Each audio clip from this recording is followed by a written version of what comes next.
আসসালামু আলাইকুম রহমতুল্লাহ বারাকাতুহ। আজকে জিজ্ঞাসা করলাম না কেমন আছেন আপনারা। আসলে যাদের জন্য আমি এই ভিডিওটা নিয়ে এসেছি তারা ভালো নেই, আমি এটা বুঝতে পারি।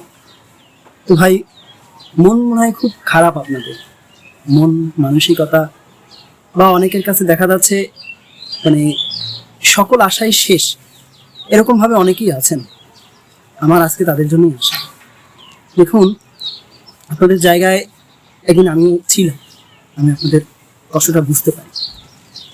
আজকে যে ৬৯,০০০ সামথিং যারা পাশ করেছেন এই প্রাইমারি সহকারী শিক্ষক নিয়োগ পরীক্ষায়, তাদের মনে অনেক আনন্দ। আর যারা আপনারা বাকি যারা ছিলেন, অর্থাৎ প্রায় ১০.৫ লাখ পরীক্ষার্থী পরীক্ষা দিয়েছেন, অনেক অজস্র মানুষ আপনারা পাশ করতে পারেননি। এর মানে এই না যে আপনারা অযোগ্য ছিলেন। আমি আমার আলোচনাটাকে ডিটেলে আপনাদেরকে আমি বুঝিয়ে দিচ্ছি, তবে মূলত কি বলতে এসেছি। তবে তার আগে একটা জিনিস আপনাদের একটু বলি, যারা আপনারা ৫০ থেকে ৬০-এর ঘরে পেয়েছেন এবং যারা সদরে ছিলেন, অর্থাৎ যারা ৫০ থেকে ৬০-এর ঘরে পেয়ে সদরে ছিলেন, তাদের পরীক্ষা মোটেও ভালো হয়নি। সহজ কথা, তাদের আপনারা যদি মন খারাপ করে থাকেন, আপনাদের মন খারাপ করা ঠিক নয়, মানাচ্ছে না, কারণ এটা মোটেও মন খারাপ করা উচিত না আপনাদের। কারণ এখানে অবস্থা খুবই খারাপ। আপনারা রেজাল্ট যেটা করেছেন তা আসলে এই যে প্রশ্ন হয়েছিল সেই প্রশ্নের মান বা প্রেক্ষাপটে এই রেজাল্ট মোটেও যাচ্ছে না বা সামঞ্জস্য। যারা সদরে ৬০-এর পরে অর্থাৎ ৬০ থেকে ৭০-এর মধ্যে ছিলেন, তারা ভালো পড়াশোনা করেছেন, কিন্তু ওই রেজাল্টে আসলে হয় না সদরের মতো জায়গায়। কিছু কিছু সদর এলাকায় যদি পোস্ট বেশি থাকে তাহলে হয়তো বা হলেও হতে পারে, বাট আসলে হয় না। কিন্তু যারা ৭০ থেকে ৮০ বা তার বেশি পেয়েছে, তারা ঠিকঠাকভাবে পড়াশোনা করে ঠিকঠাকভাবে রেজাল্ট করেছে। এবং এর মধ্যে আপনাদের অনেকেরই হয়েছে। আর যাদের ৭৪ পয়েন্ট সামথিং বা ৭৫ পয়েও অনেকে দেখা যাচ্ছে টিকেন নাই, আমি আপনাদের সাথে বা আপনাদের বিষয় নিয়ে এই কথা বলতে মতো আসছি।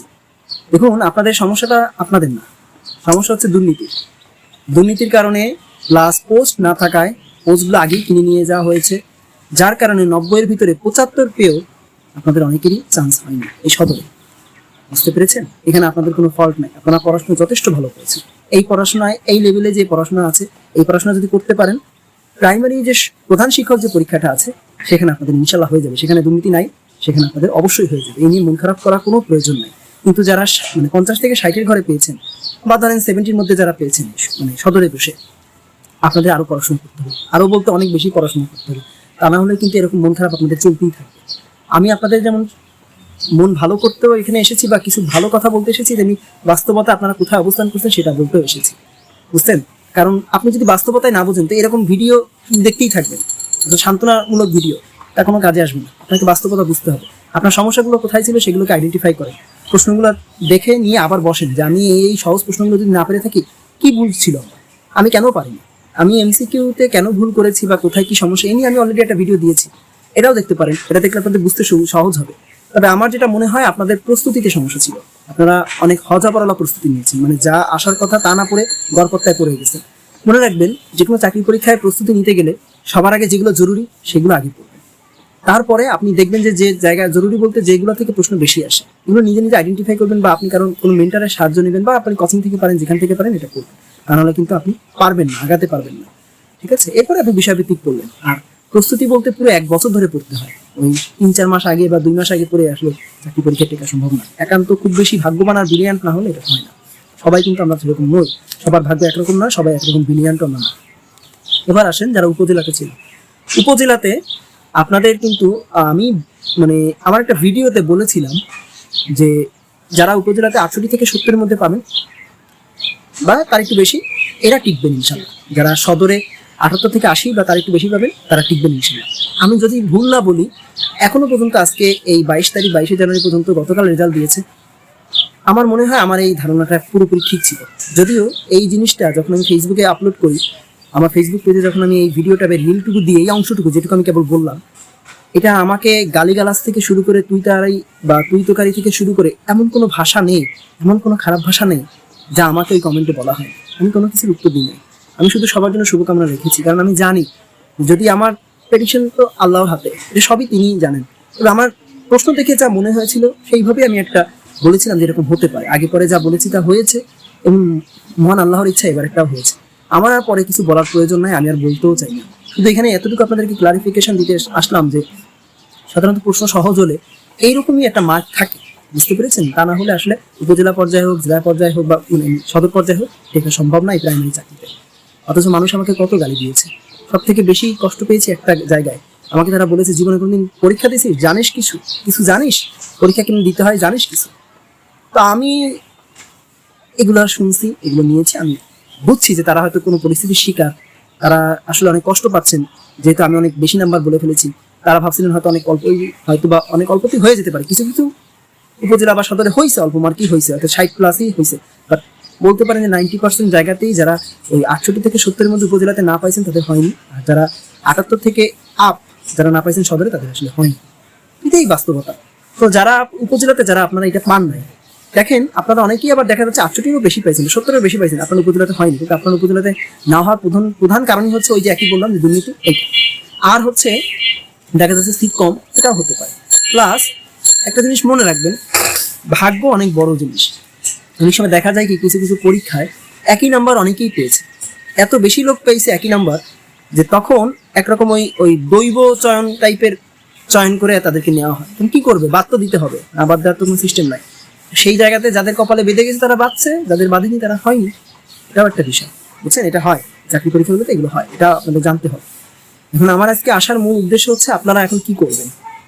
দেখুন, আপনাদের এখন সামনে যে পরীক্ষাগুলো আছে, এই পরীক্ষাগুলো ভালো করে প্রস্তুতি নেন। বিশেষ করে প্রাইমারি প্রধান শিক্ষকের যে পরীক্ষাটা আছে, এটাতে একই ধরনের প্রস্তুতি, সেম প্রস্তুতি, শুধু একটু আপডেটেড ভার্সনে প্রস্তুতি নেবেন, এই আর কি। এইটা নেন, আপনাদের হয়ে যাবে ইনশাল্লাহ। বিশেষ করে যারা আপনার দেখবেন যে প্রাইমারি সহকারীতে জয়েন করতেছে, তারা হয়তো অনেকে দেখা যাবে যে ওই পরীক্ষাটার জন্য আবেদন করেও নাই। তো এত পরীক্ষার্থী থাকবে না, প্লাস দুর্নীতিও নাই, আপনারা পারবেন ইনশাল্লাহ। আরও যত চাকরি পরীক্ষা আছে এগুলো পারবেন। ভাই আমিও মোট 3বার পরীক্ষা দিয়েছি প্রাইমারিতে। প্রাইমারি আমার অনেক পছন্দের একটা চাকরি ছিল, বাড়ির পাশে চাকরি। আমার কিন্তু 2বারেতে কোনোদিন পিড়িতেই টিকতে পারিনি, হয়নি সদরে। আর একবার টিকেছিলাম, এর কাহিনী আপনারা জানেন, এরপরে কি হয়েছে আমি আর নতুন করে কিছু বললাম না।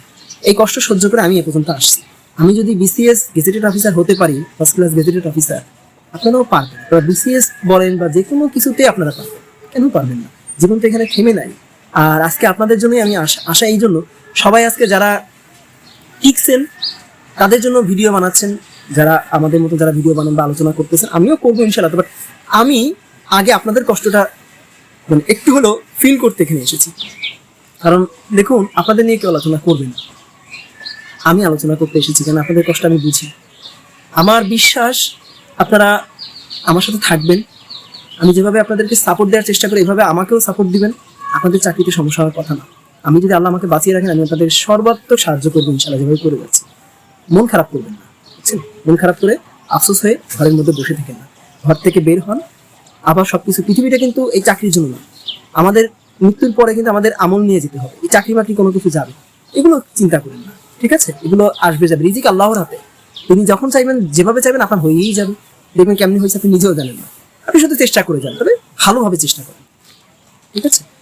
আর শেষ যে কথাটা বলতে মানে যেটা আমার শেষ যে কথাটা বলার আর কি, দেখুন আপনারা এই পরবর্তীতে যখনই পরীক্ষা দিবেন না, একটু গুছিয়ে গুছিয়ে করে পরীক্ষা দিয়ে, বুঝছেন?